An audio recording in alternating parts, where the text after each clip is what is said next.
ఓరి వీళ్ళ దుంపలు దేగా చూస్తున్నారా ఈ అల్లమెల్లిగడ్డ తయారు చేసే విధానం ఎట్లుందో. బూట్ల కాళ్ళతోటి, చెప్పుల కాళ్ళతోటి, ఒట్టి కాళ్ళతోటి, మట్టి కాళ్ళతోటి నానబెట్టిన అల్లమెల్లిపాయలను తొక్కి పొట్టు తీసి పేస్ట్ తయారు చేస్తున్నట్టున్నారు. ఆ బూట్లు చెప్పులను అడుగుతున్నారో లేకుంటే అట్లే పస పస దొక్కి పాడి చేస్తున్నారో గానీ పట్నం చాదర్గట్ ఏరియాలో నడుస్తున్న కల్తీ అల్లమెల్లిగడ్డ పేస్ట్ తయారీ దందా ఇది. వీళ్ళిట తయారు చేస్తున్నారన్న సంగతి రసూల్పురా వినాయక వీధి పబ్లిక్ ఫిర్యాదు ఇస్తే south east zone task force పోలీసోళ్ళు, జిహెచ్ఎంసీ ఫుడ్ సేఫ్టీ అధికారులు కలిసి దాడి చేస్తే తయారు చేస్తున్న వీళ్ళ తరీక చూసి అధికారులే ఆశ్చర్యచకితులు అయ్యరట.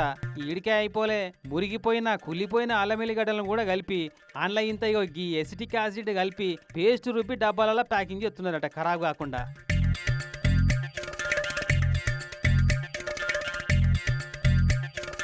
ఇటువంటి అల్లమెల్లిగడ్డ తింటే ఇంకేమైనా ఉంటుందా? వీళ్ళ పని తలగా పెట్ట తినేది మనం కాదు కదా అని ఎట్లా పడితే అట్టనే తయారు చేసి అమ్ముకుంటా సొమ్ము చేసుకోవట్టే. బీఆర్కేలు వచ్చి ఇండ్లు కిరాయి తీసుకొని ఇసంటి కల్తీ దందా చేస్తున్నారట. ఈ అన్నిటిని తీపిచ్చి మూసీలా వారేపిచ్చి దుకాణం సీజ్ చేసి కేసు పెట్టిరు.